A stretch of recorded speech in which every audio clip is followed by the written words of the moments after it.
Hey, folks. So, I want to talk about that PS5 reveal that happened earlier today, where strangely enough, the PS5 wasn't revealed.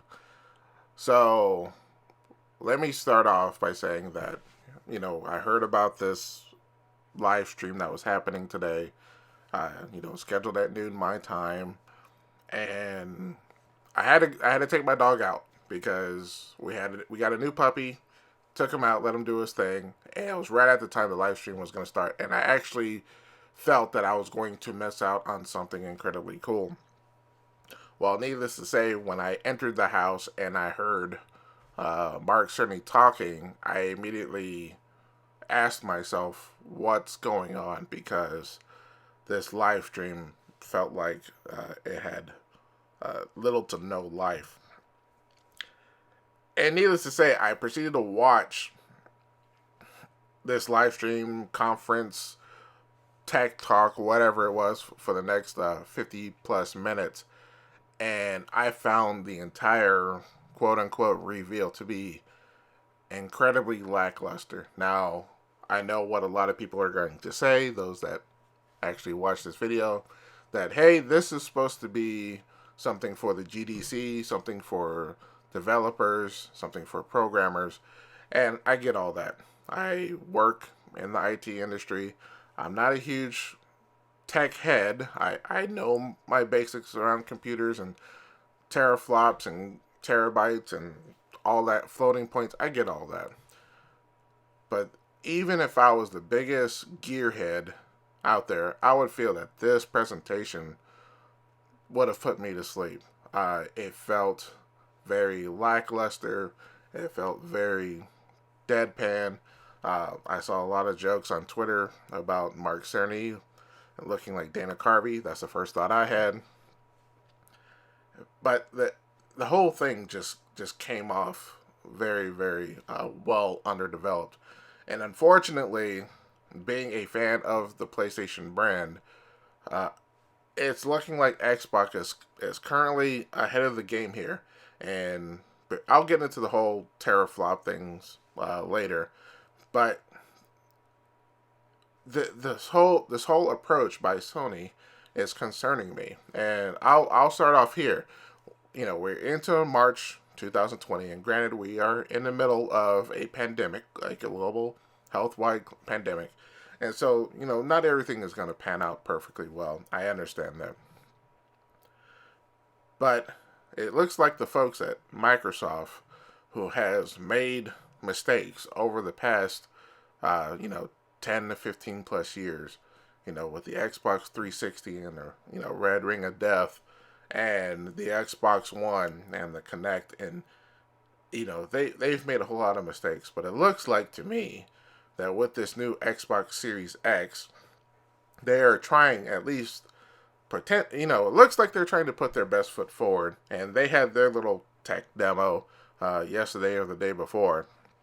And other than the actual look of the device, it looks pretty impressive as what they're trying to put forward as far as gaming goes, and it's caught my interest. Right now with the PS5, I have interest in the console, but there's nothing at the moment that Sony is making me want to pre-order or feel that it is the must-have console. And they are taking this, saying that it's supposed to come out later this year. They're taking a very lackadaisical approach. And what's so frustrating here is just what one they're giving us, and two, what they're not giving us. A few months ago, when they said, "Hey, we're going to talk about the PS5," all they did was a logo reveal, which basically changed the 4 from a 5. That's it. I mean that's not talking about your product. That all is change the damn logo. And now, they sent out a message that saying, "Hey, on Wednesday, March 18th, 2020, we're going to do a reveal of the PS5. And then we have an hour long presentation talking about the damn SSD and HRTF or HTRF, whatever it's called, something about sound." That's all the presentation was. That was very lackluster and quite frankly boring. And like I said, if I was the biggest tech head and if I was at GDC and I had to sit down and listen to that, I probably would have fell asleep. And this whole thing was just so strange. This presentation had Mark Cerny in front of a very bad green screen and in front of some silhouettes. I didn't know if those were actual people until halfway through the presentation. One of the shadows moved. Was I supposed to think this was in front of a live studio audience? Was it made no? It was very weird. It was very real, surreal, very weird, very. The whole presentation was very strange. And so he talks about the SSD for, I was like, okay, he's going to talk about the SSD for a few minutes. And next I'm looking at my watch, we're 20 minutes in. I'm watching this with my son, and we're 20 minutes in, and he's still talking about the damn SSD. Now, for those of you not familiar with what an SSD is, it's basically a solid state drive, which is different than the typical hard drives out there with a bunch of moving parts that can break down over time. An SSD doesn't do that, so it makes writing and retrieving data a lot faster. There, I've explained it. It took me all of 15, 20 seconds. Okay? It doesn't take 20 minutes to talk about the advantages of an SSD over a regular hard drive. Okay? And if you really want to get into the, deep dive into it, maybe 4 or 5 minutes. But he was getting 15, 20 minutes into it. It dragged on. And I could sit there and watch the live chat and everybody was bored. And then he goes into, the ray tracing and, the teraflops. And they had to do the reveal that, the PS5 is going to have 10 point whatever teraflops as opposed to the 12 point whatever teraflops that the, Xbox Series X is going to have. And to be granted, it doesn't really make a difference. Hey guys, I've survived the whole, bit wars things back in the 80s and 90s where, the Atari was, 2K and the Nintendo was 8-bit and, Sega was, Master System was better and which system was much more powerful. Guys, in the end, what matters is two things. One, unfortunately, graphics, where, things look very good now and things can look better. But gameplay, story, those are things that matter. You can have an 8-bit game that's 10 times better than games with 100 teraflops that's pure crap. And so after watching this thing, all I could think about was, well, this is going to be very difficult for any company to have an excuse to release a bad game because this system has an SSD and you can do sounds that's supposed to come from the left or from the right or up or down or whatever. It doesn't. All that stuff is technical babble, jargon stuff that is irrelevant. Okay?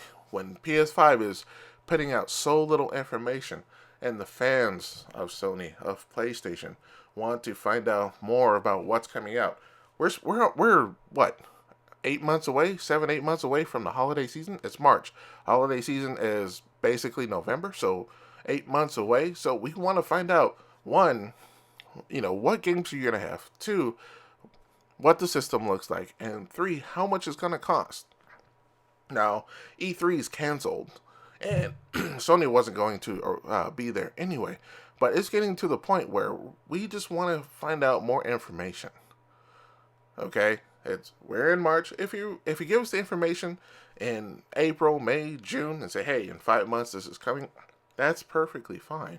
But when you release information out saying, hey, we're going to go into the PS5, especially after Xbox has said, hey, we have the item, what it looks like, here, take a look. And, they had a guy take it apart and show exactly what it does.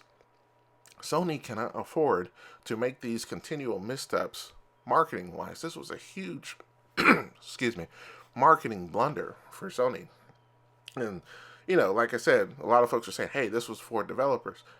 Well, that's perfectly fine, but when you advertise that this is something for the PS5 and your general market is interested, this was a huge fail, and this actually took away from my interest in the PS5 and increased my interest in the Xbox. As much as I am a PlayStation fan, I have all the different systems out there. Well, I do have the Xboxes as well. But if someone were to come up to me and say, which one do you purchase first, it would have been the PS5 without a doubt. And now that is waning somewhat. Still hasn't, Xbox hasn't fully taken over yet. But this is not a step in the right direction for the folks at Sony. They need to come around and start, do some hard hitting things. Games that are coming out.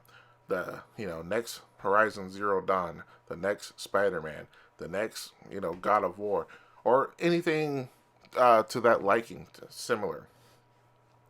We as gamers, that's what we want to see. That's what we want to hear. This whole talking about SSDs, I presume any of those developers that were sitting there in the silhouettes or watching already knew what an SSD was. They didn't have to hear about the advantages of an SSD for 20 minutes.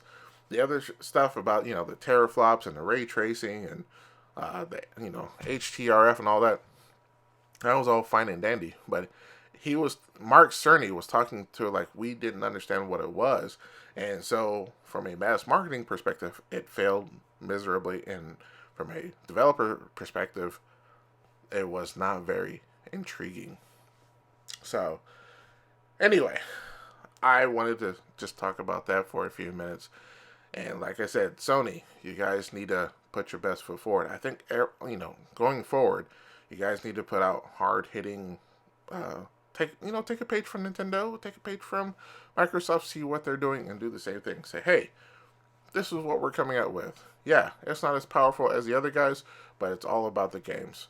That's what you need to focus on. It's just about what games you are bringing to your customers. You guys have a lot of companies. You have Insomniac, you have Naughty Dog, you have Santa Monica Studio. You guys are gonna push out some good stuff over the years, and so show us, give us an idea of what's coming out, or you can even do tech demos and give us an inkling of what we can see in the near future. We don't have to have full-blown announcements, but we just want to see a ray of hope of what's coming out in the near future. What's coming out in the holiday season? We're gonna have an economic downturn here. Not too many people are gonna have a lot of disposable dollars, despite what the government might give us. We're gonna have to pick probably one console or the other, and so right now you're gonna have to work for our buying dollars. And right now, Sony, you're not doing that. Anyway, that's my 2 cents. Let me know what you think about the PS5 reveal. Did you think it served its purpose, or did you find it incredibly disappointing like I did? Let me know. Post in the comments below. And if you want to hear more of my thoughts when it comes to certain things, gaming or whatever related, hit that subscribe button. If you like what I had to say, hit that like button. You can also follow me on Twitter at @the_GXP. And I'll talk to you guys next time.